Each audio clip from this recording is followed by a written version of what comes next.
When Pakistan separated from India in 1947, Iran was the first to recognize it as a country. 3 years later, Iran's ruler became the first foreign head of state to visit Pakistan. Iran was also the first nation to host a Pakistani embassy.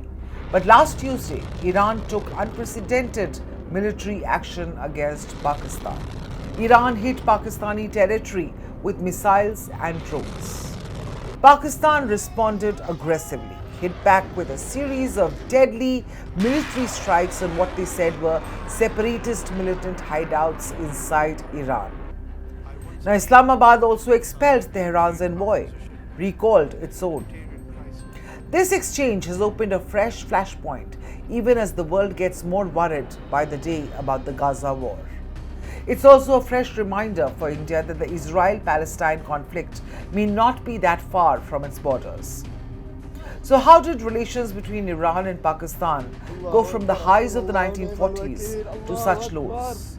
What happens next? And what does all of this mean for India? Is it a challenge or an opportunity?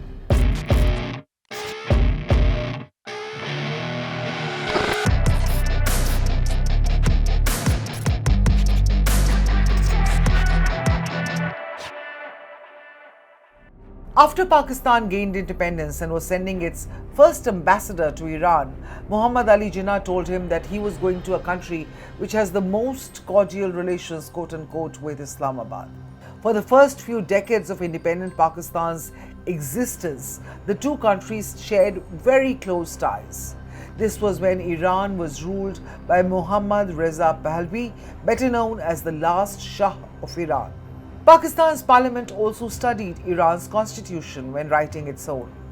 Islamabad and Tehran were so close that at one point the Shah of Iran proposed that the two countries should become part of a confederation. Now, this confederation would have had a single army and the Shah would have been the head of state. One of the uniting factors for Islamabad and Tehran at that time was America. But the Shah's confidence in Pakistan was badly shaken when it was defeated by India in the 1965 and 1971 wars. The era of Iran-Pakistan romance finally ended with the Islamic Revolution of 1979, in which the Shah of Iran was thrown out. Iran became heavily anti-America. Also, politics of Shia-Sunni identities became more pronounced. While Iran is the Shia majority state, Pakistan has a Sunni majority. Now, this also led to Pakistan tilting closer to Iran's rival Saudi Arabia, which is also sort of a Sunni majority nation. Tehran and Pakistan also had a proxy tussle in neighboring Afghanistan. In the 1990s, while Pakistan was supporting the Taliban, Iran gave its backing to the Northern Alliance, which was made up of the other Afghan groups. Despite this changed dynamic, Islamabad and Tehran have tried to keep their relations free of open hostility.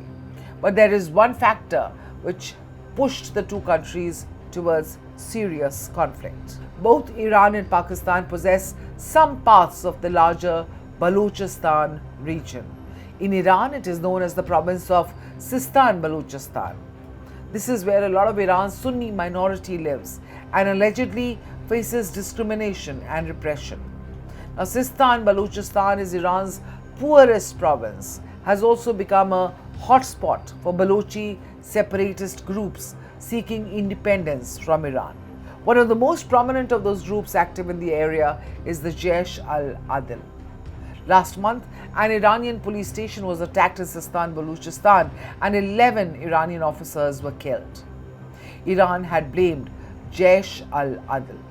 This is the same group which Iran targeted in its latest missile and drone strike at Pakistan. Iran reportedly destroyed 2 strongholds of Jaish al-Adil in Pakistan's Baluchestan province. Now, Tehran has long accused Pakistan of giving shelter and support to such Sunni terrorist groups. Iran believes that these groups are ultimately sponsored by its biggest rival, Saudi Arabia. So what is the Jaish al-Adil? The name means Army of Justice. Jaish al-Adil is believed to be the successor of a group called Jundullah. Jundullah was designated as a terrorist organization by America in 2010. 2 years later, Jaish al-Adl was formed. It has links with Al-Qaeda, whose founder Osama bin Laden was killed in Pakistan. Jaish al-Adl has been carrying out deadly attacks on Iran ever since its inception. Now, in October 2013, Jaish al-Adl fighters allegedly killed over a dozen Iranian security personnel. In February the next year, the group reportedly kidnapped 5 Iranian guards. In April 2015, 8 Iranian guards were killed by Jaish al-Adl. But Iran is not the only victim. Islamabad also accuses Tehran of waging a similar proxy war, supporting separatist groups in Pakistan's Baluchestan province. Now, one of these is the Baloch Liberation Front, or the BLF. A couple of years ago, BLF fighters attacked a Pakistani paramilitary checkpoint near the Iran border and killed at least 10 troopers. Last year in April, 4 Pakistani soldiers were killed while patrolling the Iran border. These incidents have kept the Iran-Pakistan border hot and relations between the two countries frosty. That's not all. Iran also takes Shia youth from Pakistan, trains them, sends them to fight in the civil war in Syria, a neighbor of Israel. Iran supports the regime of Syrian dictator Bashar al-Assad. Pakistan sees these youth as a big terror threat when they come back.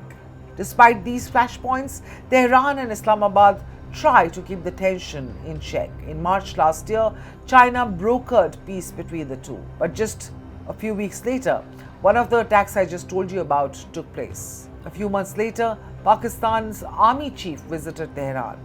The two sides decided to step up intelligence sharing and also take effective action to prevent terror attacks along the border. They called terrorism a common threat. Soon after, Iran's foreign minister traveled to Islamabad and the two sides announced a 5-year plan to take their trade to $5 billion. In 2022, again, the two countries announced a joint working group for border management. While Pakistan and Iran regularly make such announcements of cooperation, the continuing tension shows that they are far from achieving any headway on the ground. Another factor which has helped Iran-Pakistan relations in recent times is some reconciliation between Saudi Arabia and Iran. In March last year, China brokered peace between Riyadh and Tehran, and the two countries restored diplomatic ties, reopened embassies. But Iran's latest action and Pakistan's retaliation have pushed their rocky relationship into uncharted waters. So what does all of this mean for India?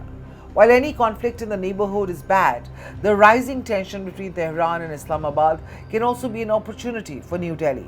India and Iran have historically been close, but recent years have seen the two countries grow distant. In August 2019, when the Modi government ended Jammu and Kashmir's special status, Iran's Supreme Leader Ali Khamenei issued a very strong and critical reaction. The same year, India stopped buying Iranian oil because of America's threat of sanctions. Also, the Chabahar project, which is seen as an emblem of India and Iran's close ties, has been plagued by slow progress. But with Iran and Pakistan tensions hitting a new low, it might give India an opportunity to bridge the divide with Iran. Delhi can then use this proximity with Tehran to also play a bigger role in international negotiations to stop the Gaza war, as well as activities of other Iran-backed groups like the Houthis.